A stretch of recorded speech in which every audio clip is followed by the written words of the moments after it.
Les radars de sol et les détecteurs grande profondeur. C'est le sujet que nous allons aborder dans ce podcast. Vous pouvez retrouver encore plus d'informations sur le site prospectiondeloisirs.fr, sans oublier de nous soutenir si ce contenu vous plaît. Que vous soyez à la recherche de trésors archéologiques, que vous participiez à des fouilles, ou que vous ayez besoin de repérer des éléments géologiques pour la construction, il existe des besoins spécifiques, et c'est là que le matériel de détection à grande profondeur entre en jeu. Les radars de sol sont souvent associés à la détection de masses importantes en profondeur. Cependant, il est important de souligner qu'ils ne sont pas destinés aux recherches amateurs. En fait, leur coût est nettement supérieur à celui des détecteurs conventionnels utilisés pour le loisir. Au fil de cet échange, nous allons explorer ensemble ce qu'est un radar de sol, ainsi que les détecteurs de grande profondeur et leurs applications.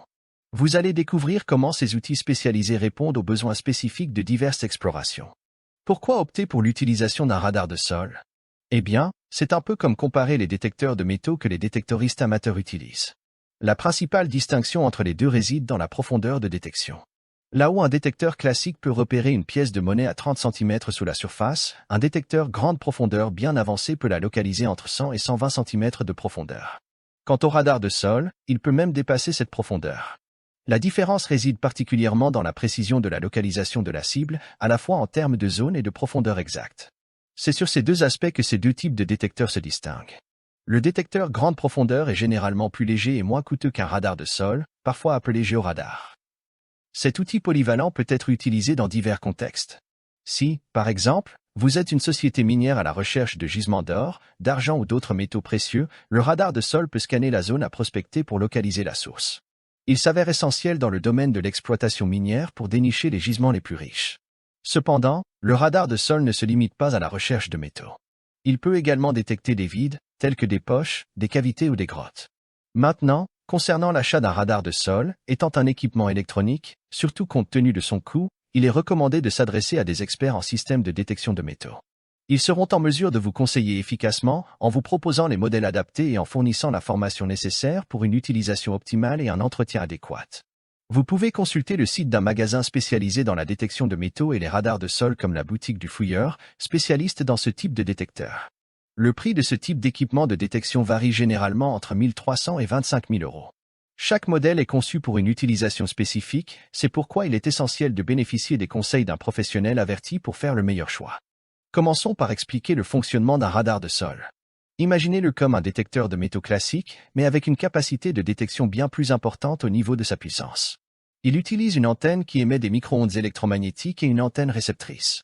L'idée est simple, il envoie une impulsion électromagnétique dans le sol, enregistre l'écho électrostatique en retour, puis traduit ces signaux en une visualisation graphique.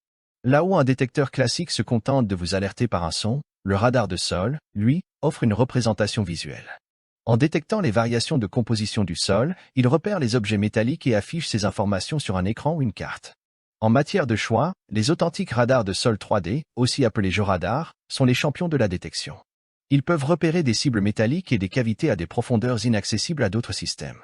Cependant, la fréquence de fonctionnement est spécifique.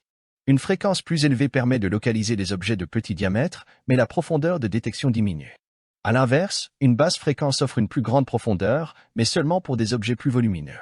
Certains radars de sol fonctionnent avec une seule fréquence, tandis que d'autres, dits dipôles, peuvent utiliser différentes fréquences. Cependant, un dipôle ne peut détecter qu'une fréquence à la fois. Vous devez choisir entre sacrifier la profondeur de détection pour des objets plus petits ou opter pour une basse fréquence pour des objets plus gros. En ce qui concerne les contraintes d'utilisation, gardez à l'esprit que le radar de sol ne fonctionne pas comme un détecteur de métaux classique. Il nécessite un sol sec en profondeur, car l'humidité réduit considérablement la profondeur de détection. Le terrain doit être plat, sans cailloux, rochers ou végétation, car des surfaces accidentées peuvent rendre l'utilisation du radar difficile et générer des faux signaux. Parlons du potentiel de détection en profondeur d'un radar de sol.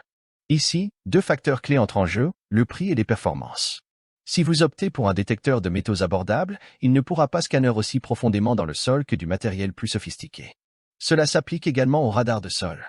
Certains systèmes peuvent détecter des cibles jusqu'à 60 cm sous terre, tandis que des modèles plus avancés et plus coûteux peuvent atteindre des profondeurs impressionnantes, jusqu'à 20 mètres. Maintenant, pourquoi utiliser un radar de sol? À première vue, il ressemble à une tondeuse à gazon, équipée d'une plateforme sur roue et d'un petit guidon que vous faites rouler en poussant ou en tirant pour inspecter une zone.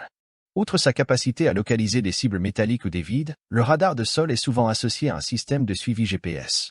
Cette combinaison permet de géolocaliser les masses ou toute variation inhabituelle dans le sol grâce à une application universelle comme Google Maps. Ainsi, non seulement vous repérez ce qui se trouve sous la surface, mais vous pouvez également cartographier ces découvertes de manière pratique et accessible. Parlons un peu de l'utilisation des radars de sol, surtout dans le domaine de l'archéologie.